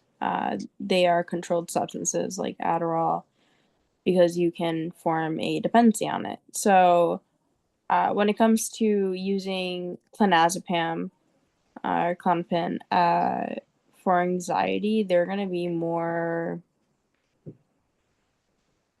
iffy about it. They're going to really try and avoid that. For me, for my myoclonic epilepsy, the 0.5 that I'm on, it doesn't do anything for my anxiety necessarily. I'm still anxious as always, but if I were to be taken off of it, it would definitely make me more anxious because I know my myoclonic jerks will come back. So I think that would be a little different for me, just because I know what would come of it. If I were to be taken off of my 1 milligram and my 0.5, which I'm still trying to get that increased a little bit so I can have a little more control over my body, but you don't need a lot. But for them, if if that's what the doctor thinks, adding that on 0.5 as a is that what they said, 0.5 milligrams for the clonazepam? Yeah, Yeah. that's what I heard. It was like a That's a, supplement or yeah, addition. that's a low dosage. That's one of the lowest dosages, if not the lowest dose that you can do. Because, I mean, you can get up to like, they really don't go past like 6 milligrams a day for clonazepam. But there are cases where there's 10 milligrams a day and stuff like that, and whatnot. But those are very advanced cases and whatnot. So the 0.5, in my opinion, with my experience with benzos prescribed, clonazepam is the safest to be on and not form a dependency because it doesn't really like make you feel any like I don't know how to describe it Like the side effects don't outweigh yeah, the like benefits it's kind of thing. not like it's not side effects that are like addictive. You know, like Xanax would Like a have headache within 30 minutes of not taking a dose or something. yeah, like the clonazepam really doesn't make me feel any different emotionally or like it doesn't do anything. It doesn't get me high. You know, like if someone was prescribed Xanax, then and they're taking more of their Xanax, or they're trying to get it increased, it might be because it's making them feel really mellow and really chill. The clonazepam doesn't make me feel really mellow and really chill. I've tried different substances in the past that have made me feel that way. Klonopin is not one of them. It's more just kind of like a baseline almost of like we're just I could see where the doctor is going with just trying to mellow them out and taper them by using the clonazepam added on as well. I could definitely see where they're trying to go with that. Because I feel like that would be an easier one to get off of at the end of the day. I haven't been on the other Clobaz. I haven't been on that, but I've only been on Klonopin, Xanax. I'm sure there's other ones. I don't know what else falls under the benzo category, but There's Ativan. oh yeah, I've done not done, sorry. I've Dial, been on dial, Ativan. I've been on it. I've dial, been prescribed it. Guys, my wording is not great. I'm sorry. Benzos are not the first choice for mental health. They're not the first choice because they're most dependent. Because people get dependent on them and they're easily abused and they like to be resold and things like that. Kind of like pain relievers. Xanax.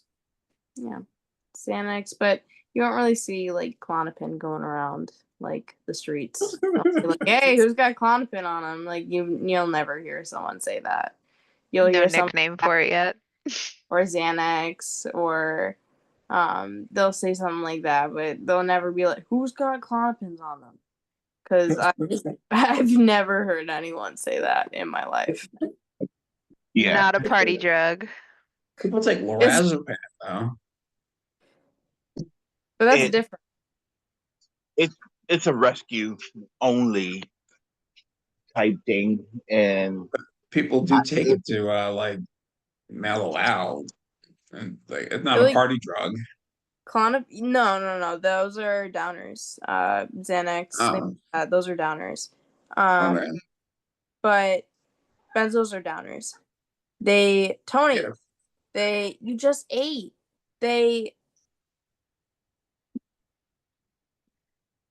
Oh, I'm sorry. No, you were just describing the perfect cocktail of medication for anxieties and uppers and downers. Yeah.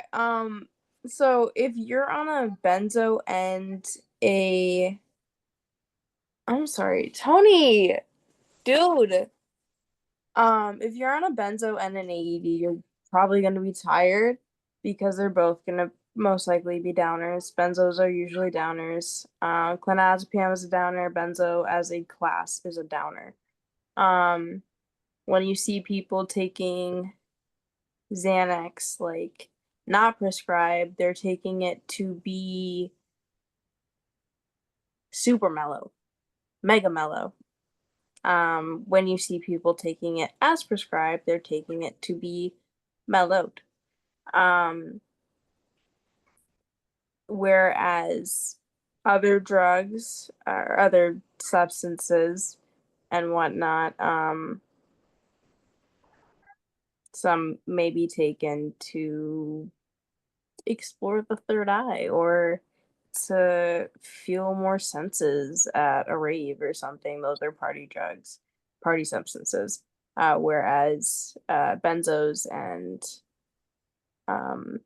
even pain relievers are meant to kind of get you through the day, not get you excited, you know, kind So of. that baseline anxiety.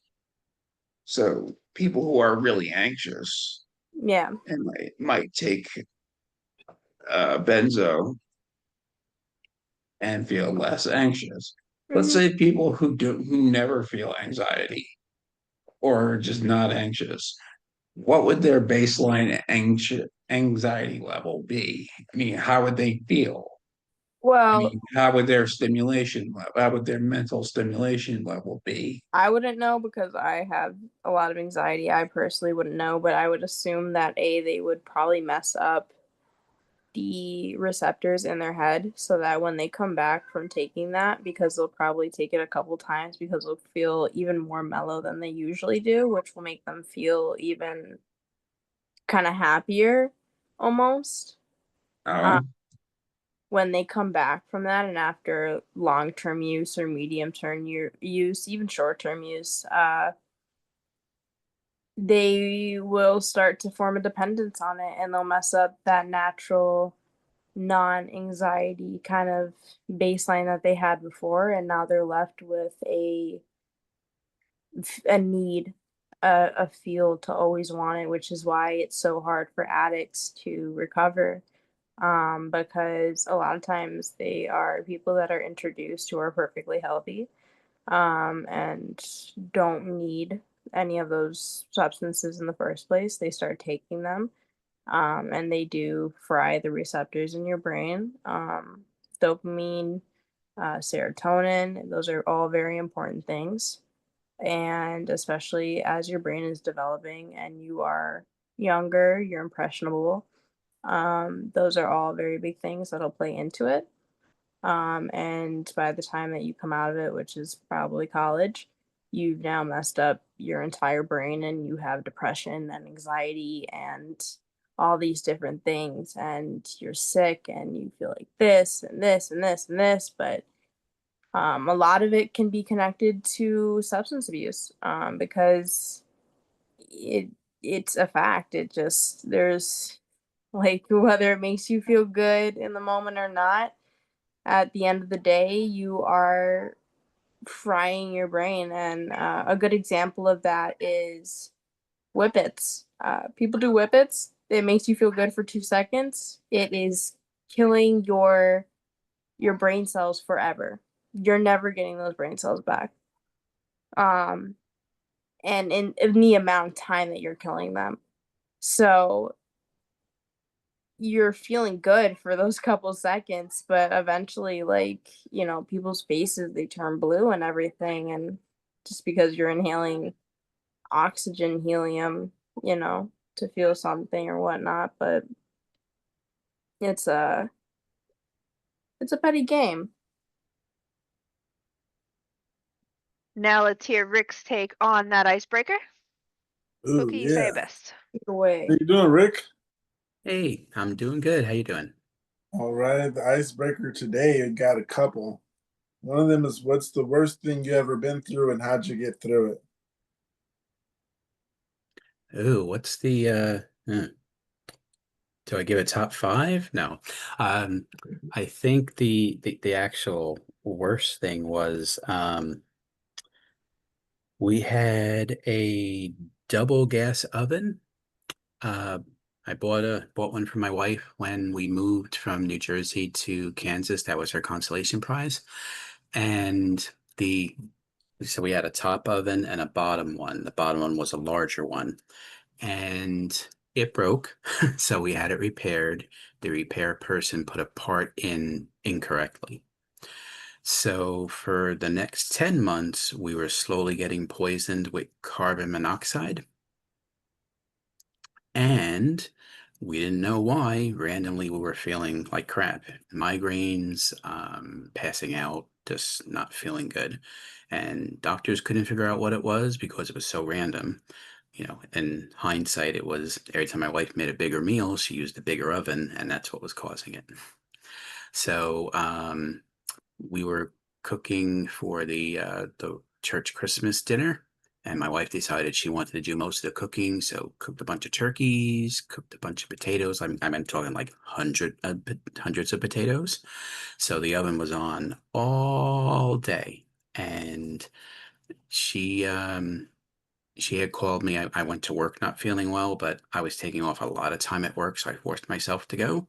And she said, something's really wrong. You need to come home. So I fought with my manager. I came home, found my son was passed out on the couch in the living room. And my wife, she thought it was just a migraine, but um, trying to make this shorter. So needless to say, I knew something was more wrong with her. So I had the called 911. They brought an ambulance over. On the way to the hospital, I was following the ambulance, and I got a phone call from one of my friends who was watching over my son. And she said, "You need to go to the hospital." And I'm taking Alex to the hospital. This is my son. I said, "What's going on?" And I said, "Well, in the ambulance, they did some tests and they found that my wife had a high concentration of carbon monoxide in her blood, and they're assuming that we did too." So they flew her from Topeka to Kansas City. They were going to put her in a bariatric chamber, but she recovered enough that she didn't. But she had long-term heart damage and lung damage. I had more lung damage than I did before, and my son has PTSD from that, and also he gets a lot of migraines. So that was my most traumatic experience. Because I thought I was going to lose them both. And friends of mine from church came over, thought that they were going to be setting up 3 funerals. So real So estate agent, needless to say, did not tell you that the carbon monoxide detectors are not required in that jurisdiction. At that point, they were not required, but everybody I know bought them. And my friend on the fire department said that from telling our story that the whole area, increased usage of carbon monoxide detectors. That's a shame. That's so unnecessary. That did not have to happen. That should not have happened. Yeah. Ah, sorry you had to go through that. Oh, thank you. So when I tell people I know a thing or two because I've seen a thing or two, I have. So, but we got through it. Fortunately, it took a really long time of therapy and doctors and other things after it, but we did it. You keep the house? No, we were renting, so Oh, okay, okay. we moved. Needless to say. Yeah, Oh, glad you're out of there. thank you. And what sucked, that was an expensive oven too. That was like a $3,000 oven. Don't tell me you didn't get a refund. We did a settlement because of COVID kind of interrupted our court litigation and stuff like Litigation, that. yeah. Yeah. Oh, okay, that was inconvenient for everybody, but now I'm gonna shut up about it being inconvenient for somebody not in litigations. So what was that second icebreaker? Mute it. Second icebreaker was, what do you do when someone's talking at you and not talking to you? Oh, my mom. So what I do is either I wave and like, "Hey, I'm here," talk to me, or I guess I'm very vocal, so I'll call them out on it. Sometimes I stand up and, "Hey, if we're not going to actually have a conversation, I'm going to do something better," and I'll go out and do something. Lufa, did you have something on that? I am. I didn't hear the second icebreaker. Oh, okay. Um, I forgot what it was already. Oh, what do you do when someone's talking at you and not talking to you? okay, because I only answered the first one. I think in the beginning the other one. I forgot what that one was now. But a lot of people still refer to me as a kid. How old are you? 20. I'm about to be 21. So I can see, where I'm young, I appreciate the youthfulness, but it's not being used in the terms of like, wow, you look so youthful. It's more of like kid.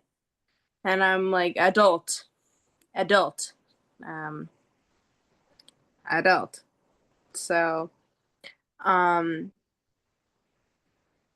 feel like a lot of times when people refer to me as a child or refer to me as learn like a child or something, um or talk to me like a child or not talk about my diagnosis around me like it's not my diagnosis. It almost feels like they're